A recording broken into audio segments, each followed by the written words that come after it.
Bom dia, boa tarde, boa noite, tudo bom? Espero que esteja tudo bem com vocês. E no vídeo de hoje a gente vai falar um pouquinho sobre a hierarquia dentro da Trindade, ou seja, quem manda em quem afinal? Porque são três e são um, mas existe uma cabeça pensante, existe um líder, né?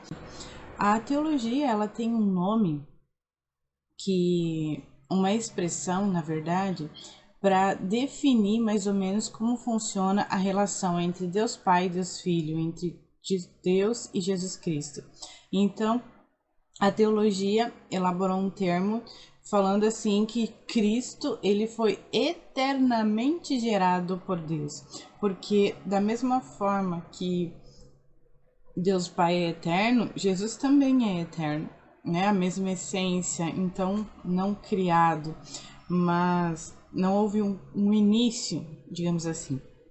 Então, como que pode um pai e um filho que sempre existiram? Então, eles falam que Jesus ele foi eternamente gerado, né? E o espírito então ele procede do pai e procede do filho. Então são termos teológicos para tentar elucidar mais ou menos essa questão complexa que a gente não consegue entender, porque a eternidade de Deus, ela é um pouco complexa para que a gente possa compreender, porque nós fomos criados, nós somos seres criados, nós tivemos um início. Quando a gente pensa em eternidade, a gente pensa em eternidade para frente, porque nós fomos criados para sermos eternos, para não morrer. Mas, no entanto, quando a gente pensa em eternidade no passado, a nossa mente ela simplesmente não alcança, porque nós tivemos um início. Então isso não faz parte da nossa essência. Então quando a gente vai tentar compreender, a gente não compreende de fato. A gente aceita como uma verdade, mas compreender a gente não compreende, porque não faz parte de nós, não faz parte da nossa essência, a eternidade no passado, né? Algo que sempre existiu no passado. Mas quando a gente pensa em eternidade para frente, a gente consegue visualizar de uma forma mais completa, uma forma mais geral, porque nós fomos criados para não morrer, né? Mas isso quer dizer também que tudo, absolutamente tudo, está subordinado à vontade de Deus Pai. Ainda que Jesus tenha sua essência, né, e tenha sido gerado eternamente de Deus, mas ele ainda se submete à vontade de Deus Pai. Então, quando Jesus esteve na terra, ele fazia a vontade de Deus. Jesus, lá em agonia, lá no Getsemane, ele pede para Deus para que passe dele esse cálice, se fosse possível não morrer, se fosse existisse uma outra alternativa, então que Deus pudesse realizar ali, mas se não, então ele se submete mais uma vez à vontade de Deus e ele faz ali a vontade de Deus Pai. Já o Espírito Santo, ele atua em conformidade com a vontade de Deus, a obediência de Cristo, então ele atua de forma a complementar esse sistema. Então, uma vez que Cristo foi obediente até a morte e morte de cruz, né? Então Deus exaltou o nome de Cristo sobre todo nome, que isso é algo que a gente nunca deve esquecer, que o nome de Cristo está sobre todo nome, toda potestade, principado, entidades, o nome de Cristo está acima. Tudo funciona, tudo trabalha abaixo da vontade de Jesus. Aquilo que Jesus diz não, não acontece. Aquilo que acontece é porque foi permissão de Cristo.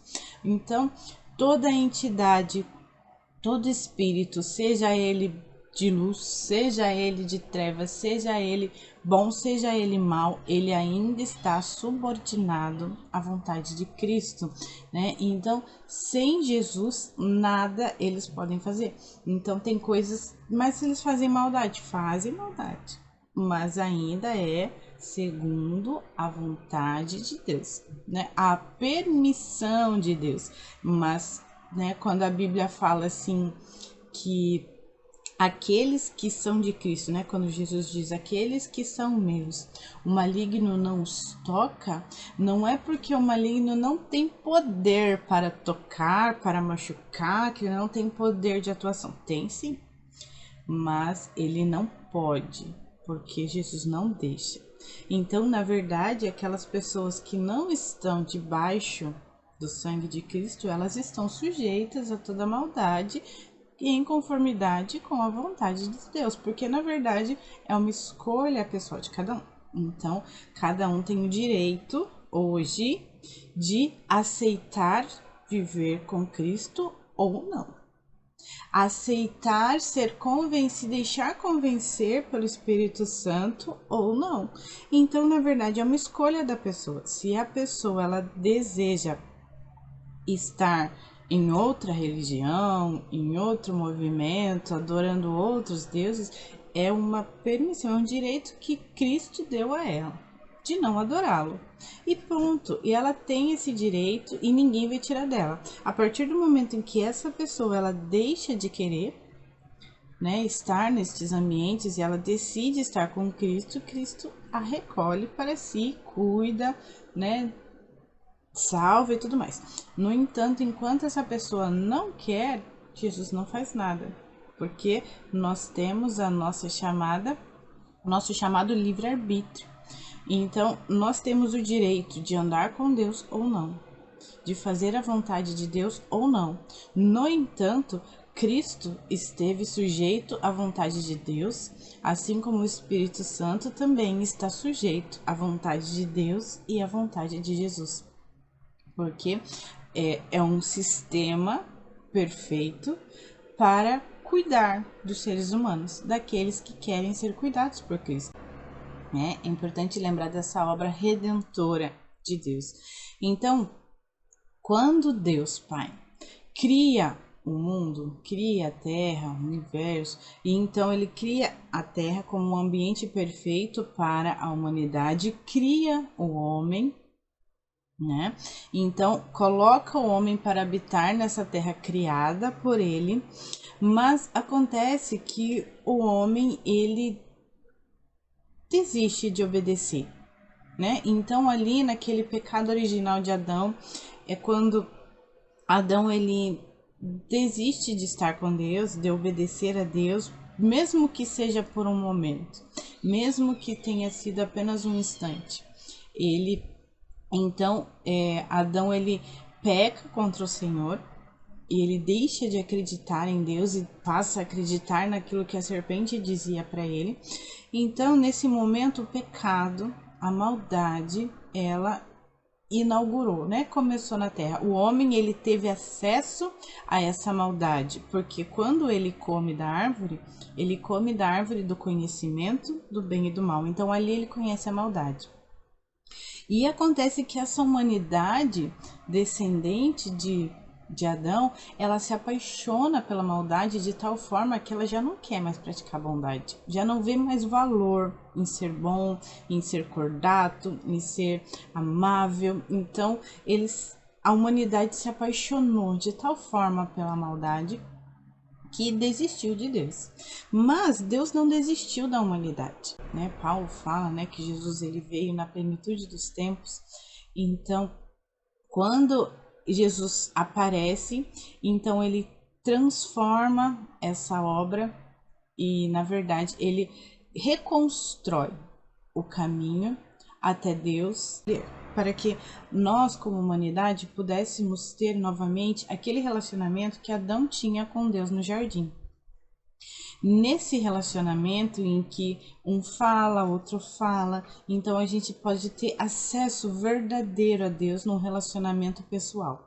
Só que o que acontece? Jesus, ele constrói o caminho, ele constrói a ponte. Mas de que adianta existir uma ponte que ninguém sabe que está lá, né? Então, Jesus ele podia ter feito tudo aquilo ali, mas se ele não tivesse voltado e falado pra gente que essa ponte está construída, é só passar, Então, nós nunca teríamos conhecimento de que Cristo fez, do sacrifício de Cristo por nós, do preço que ele pagou para construir essa ponte até Deus.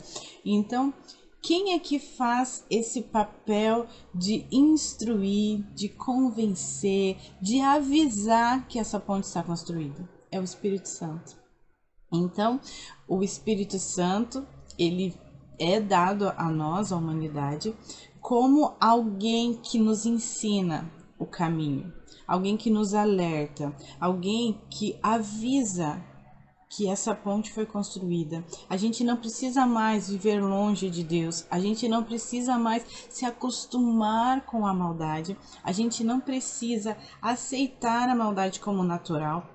Se realmente quisermos viver a vontade de Deus, viver essa bondade, esse cuidado que Deus tem para conosco, então a gente tem essa oportunidade hoje. E quem é que nos convence disso? Quem é que nos avisa isso? É o Espírito Santo. Então o Espírito Santo, ele está aqui para avisar que existe um Deus que nos ama, que existe um Deus que moveu céus e terra para estar conosco hoje.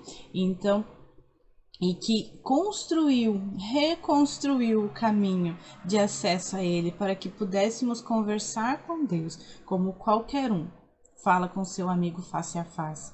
E a gente pode ter isso hoje. O Espírito Santo, ele nos proporciona isso. Ele passa a habitar dentro do nosso coração de forma que a gente consegue experimentar aquele relacionamento que Adão tinha com Deus no jardim.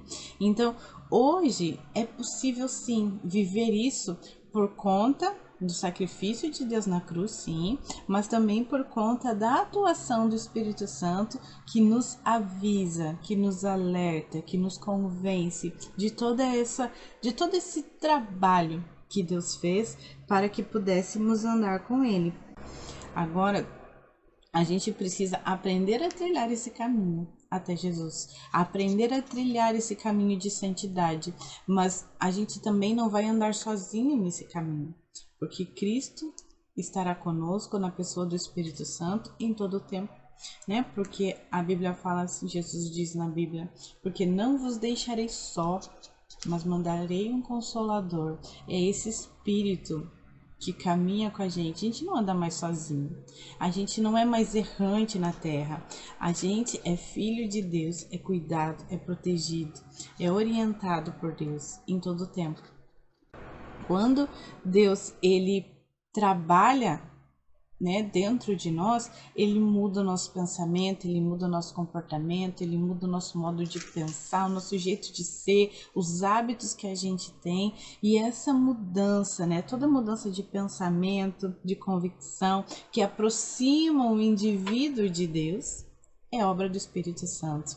Então o Espírito Santo trabalha dessa forma tão perfeita e é aos pouquinhos, é nos convencendo, é mostrando, e nesse relacionamento a nossa vida ela é transformada pela presença de Deus na nossa vida, pela presença do Espírito Santo, a atuação do Espírito Santo dentro de nós. É algo tão perfeito que muitas vezes a gente nem percebe o tanto que a gente já caminhou, porque é um caminhar leve, é um caminhar tranquilo, que traz dignidade, traz honra, traz senso de propósito, objetivo de vida, e vai enchendo o nosso coração de amor, de carinho, de respeito, que isso vai transbordando e vai alcançando outras pessoas, e as pessoas vão aos poucos compreendendo que é a atuação do Espírito Santo em nós. Eu espero que tenha gostado do vídeo, e então dá um joinha ali, dá um like e nos acompanha aqui, assina o canal para que a gente possa caminhar junto e dia após dia aprender cada vez mais do Senhor.